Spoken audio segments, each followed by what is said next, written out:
Darbhanga DMCH पहुंचे health secretary. 12 फरवरी को दिल्ली से सेंट्रल हेल्थ सेक्रेटरी करेंगे रिव्यू।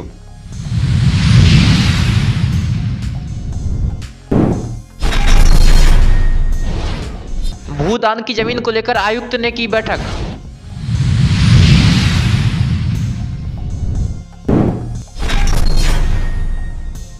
एक दिवसीय उन्मुखीकरण सह प्रशिक्षण कार्यक्रम का किया गया आयोजन।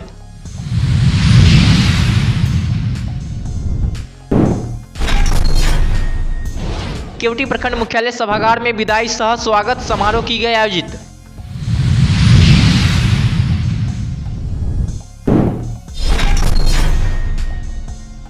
सरस्वती पूजा करने वाले समितियों को बनाना पड़ेगा लाइसेंस, बिना लाइसेंस के नहीं करने दिया जाएगा पूजा।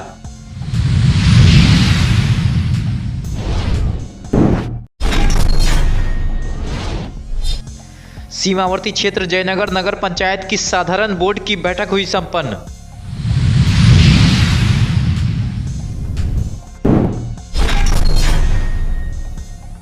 शिक्षा विभाग के अपर मुख्य सचिव के पाठक पहुंचे मधुबनी। पूरे दिन मचा रहा हड़कंप।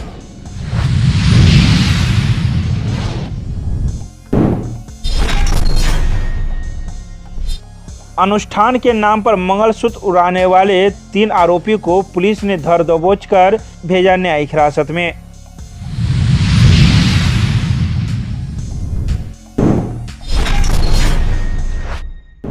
यंग इंडिया रेफरेंडम जनमत संग्रह की हुई गणना। फीस वृद्धि और नौकरियों के अभाव में नाखुश दिखा यंग इंडिया।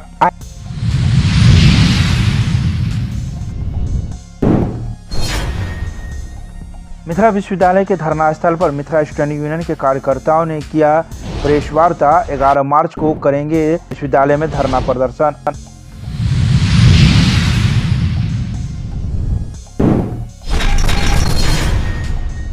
आज दरभंगा के डीएमसीएच हेल्थ सेक्रेटरी पहुंचे, जो 12 फरवरी को दिल्ली से सेंट्रल हेल्थ सेक्रेटरी रिव्यू करेंगे। वहीं आज निरीक्षण के दौरान डीएमसीएच अधीक्षक और प्रिंसिपल को निर्देश देते हुए कहा कि जल्द से जल्द इसे प्रारंभ करने की कोशिश करें।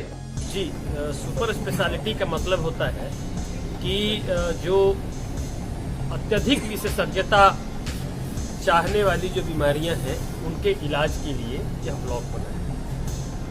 इसमें सुपर स्पेशलिस्ट डॉक्टर्स विशेष तौर की और गंभीर बीमारियों का इलाज करेंगे, इस नियत से यह बना है। अब यह बनकर तैयार हो गया है, इसमें उपकरण भी आ चुके हैं। इसको किस प्रकार से उपयोग किया जाए इसके संबंध में हम लोग यहाँ पर आए थे कि कहाँ पर क्या दिया जाए। और सिर्फ भवन काफ़ी नहीं होता है, उसके लिए सुपर स्पेशलिटी के डॉक्टर्स को सहयोग करने के लिए पैरामेडिक्स इत्यादि की जरूरत होती है। उसको हम लोग कैसे पूरा करें, क्या क्या चलाएं, उसी के संबंध यहाँ पर जो बना है वो कई चीज़ों के लिए बना है। अभी 2-3 चीज़ों को छोड़ करके शेष कार्डियोलॉजी, नेफ्रोलॉजी, ऑन्कोलॉजी यहाँ पर तत्काल शिफ्ट होगा।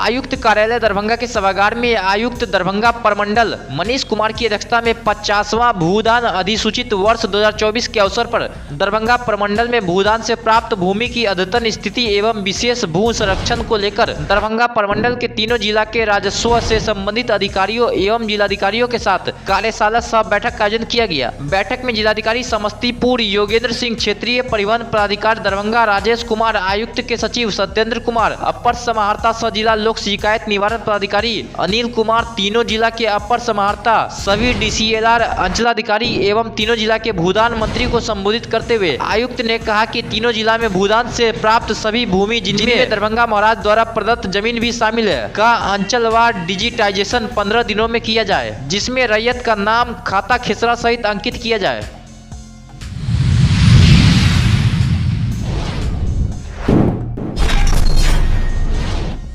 दरभंगा जिला एवं सत्र न्यायाधीश सह जिला विधिक सेवा प्राधिकार के अध्यक्ष विनोद कुमार तिवारी के निर्देशानुसार एक दिवसीय उन्मुखीकरण सह प्रशिक्षण कार्यक्रम का आयोजन अपर जिला सत्र न्यायाधीश प्रथम सह अध्यक्ष निगरानी एवं मार्गदर्शन समिति रमाकांत की अध्यक्षता में किया गया। वहीं पैनल अधिवक्ताओं एवं पारा विधिक स्वयंसेवकों को संबोधित करते हुए एडीजे रमाकांत ने कहा कि नालसा का उद्देश्य है सबको न्याय उपलब्ध कराना।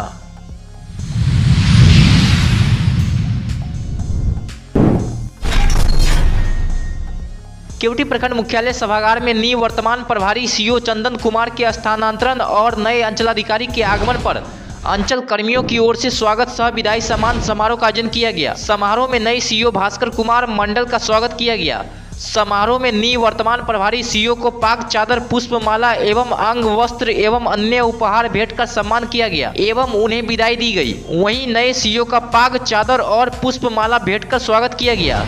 मैं आज प्रभार लिया हूँ और इस मिथिलांचल की भूमि पे जो मुझे आप लोग के द्वारा सम्मान दी गई है, मैं इस सम्मान का ख्याल हमेशा रखूँगा और अंचल स्तर पे जो भी कार्य होती है, मैं अभी ये नहीं कह सकता हूँ कि कितनी पेंडिंग है, क्या है कि मेरी जानकारी वो नहीं है। हो सके कि मैं हमारे भाई, छोटे भाई के रूप में जो यहाँ सीओ चंदन जी कार्य किए हैं, हो सकता है कि सब कुछ पूर्ण रहा हो, तो मैं ये नहीं बता सकता कि क्या मैं उसको दूर करूँगा।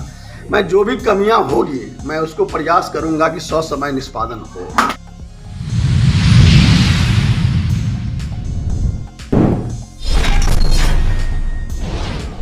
आगामी 14 फरवरी को होने वाले सरस्वती पूजा करने वाले पूजा समिति नगर थाना पर आवेदन देकर अपना लाइसेंस बना ले, ताकि पूजा में किसी भी प्रकार की परेशानी न हो। बिना लाइसेंस के पूजा करते हैं तो उन्हें पूजा समितियों पर विधिवत कानूनी कार्रवाई किया जाएगा। यह बातें नगर थाना अध्यक्ष सत्येंद्र कुमार ने पत्रकारों को संबोधित करते हुए कहा।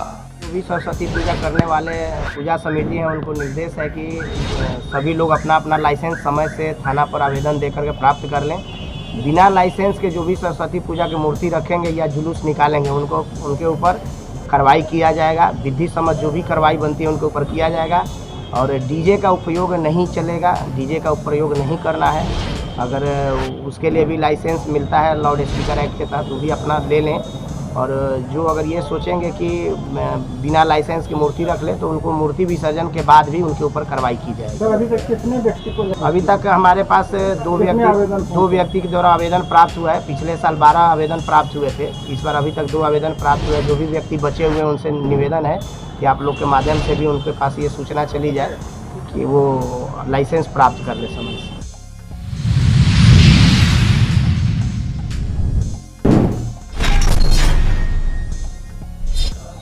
सीमावर्ती क्षेत्र जयनगर नगर पंचायत की साधारण बोर्ड की बैठक नगर पंचायत सभागार में मुख्य पार्षद कैलाश पासवान की अध्यक्षता में संपन्न हुई। बैठक के बारे में अध्यक्ष कैलाश पासवान ने बताया कि वार्ड पार्षद की साधारण बोर्ड की बैठक में पूर्व में हुई बैठक की योजनाओं की स्वीकृति प्रदान करना, वित्तीय वर्ष के बजट बनाने पर विचार करना, ठंड के दौरान शहर में अलाव जलाने का विचार करना, मलखाना के टूटे हुए बाउंड्री वॉल को पुनः निर्माण के लिए विचार करना, सफाई कर्मी को जो ट्रैक सूट दिया गया उसे भुगतान संबंधी विचार करना, शरारतों की बंदोबस्ती पर विचार विमर्श किया गया। नगर पंचायत जयनगर में साधारण बोर्ड की बैठक, मुख्य एजेंडा था बजट को पारित करवाना है और बजट बनाने का स्वीकृति बोर्ड से लिया जाता है। तो सभी सम्मानित बोर्ड के सदस्य ने बजट बनाने की स्वीकृति दे दिया गया है। शहर में अलाव जो काफ़ी करा के ठंडा नगर पंचायत के द्वारा अलाव जलाया गया है, उसका बोर्ड के द्वारा स्वीकृति लिया।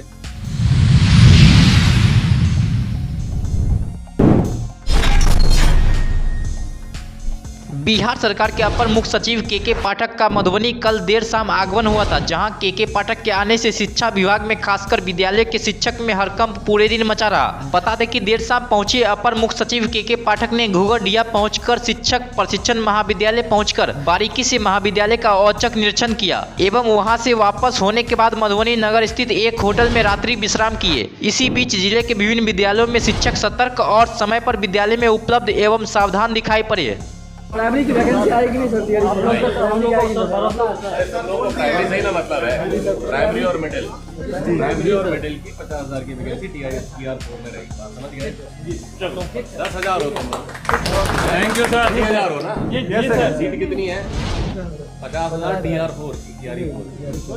सरकार पे पढ़ाई में ध्यान लगाओ। आपने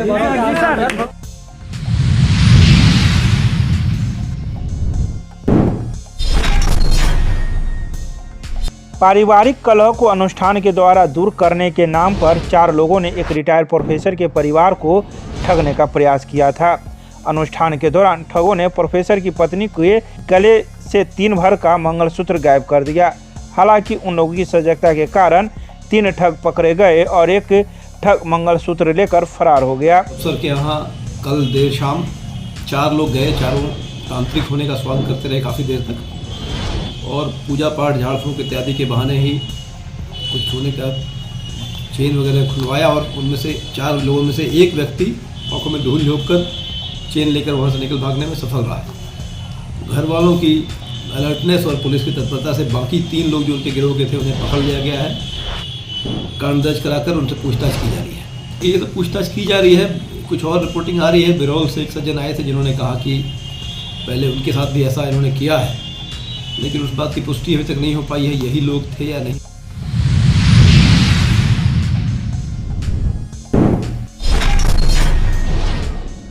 आयशा के तत्वाधान में आयोजित यंग इंडिया रेफरेंडम जनमत संग्रह की गणना शुक्रवार को मिथिला विश्वविद्यालय के प्राचार्य प्रोफेसर सुरेंद्र सुमन के निरीक्षण में विश्वविद्यालय मुख्यालय के पास हुई।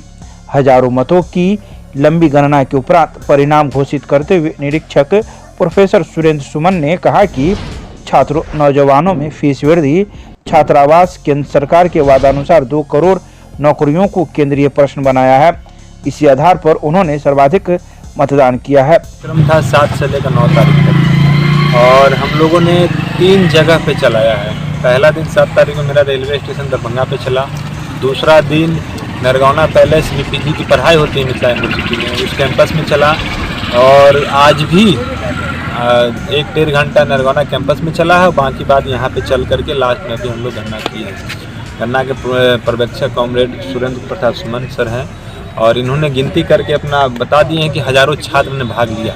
हमने देखा स्टेशन से लेकर के नरगौना कैंपस तक यहाँ तक छात्र नाखुश है इस सरकार से, इस सरकार की योजनाओं से। हमने सिर्फ सवाल दिया था, हमने उसको कहे भी नहीं कि आपको क्या लगाना है नहीं लगाना, लेकिन पढ़ के लगाइए कि छात्र की जो फीस वृद्धि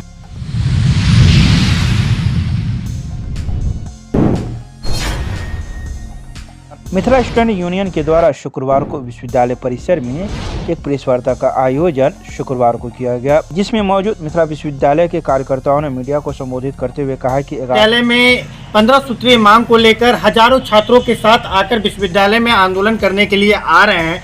हम लोग विभिन्न मांगों को लेकर, जिसमें छात्र हित की बात है, जैसे कि छात्र संघ का चुनाव तत्काल किया जाए, सभी कॉलेजों में हॉस्टल, गर्ल्स हॉस्टल की सुविधा बहाल किया जाए। अभी आप देखिएगा हॉस्टल का बहस चल रहा था, हॉस्टल की बात चल रही थी। आप गंडक हॉस्टल का नाम देखे हैं, पीजी डिपार्टमेंट के पीछे में गंडक है, कोसी है। आप वहां पर जाकर देखिए, वहां पर छात्र नहीं मिलेंगे, पूरा पुलिस प्रशासन भरे हुआ है। मतलब जो छात्रों के लिए हॉस्टल बहाल किया गया है उस पर विश्वविद्यालय प्रशासन पुलिस को संरक्षण देने का काम कर रहा है। क्या वो हॉस्टल पुलिस के लिए बना है? क्या गंडक हॉस्टल, क्या कोसी हॉस्टल, जो बागमती हॉस्टल, क्या पुलिस प्रशासन के लिए बना है? लेकिन अभी आप जाकर देखिएगा तो तमाम हॉस्टल में छात्र नहीं दिखाई देंगे। छात्र सैकड़ों किलोमीटर दूर से घर आते क्लास करने के लिए यहाँ पर पहुँचते हैं, लेकिन उनको हॉस्टल की सुविधा नहीं मिलती है।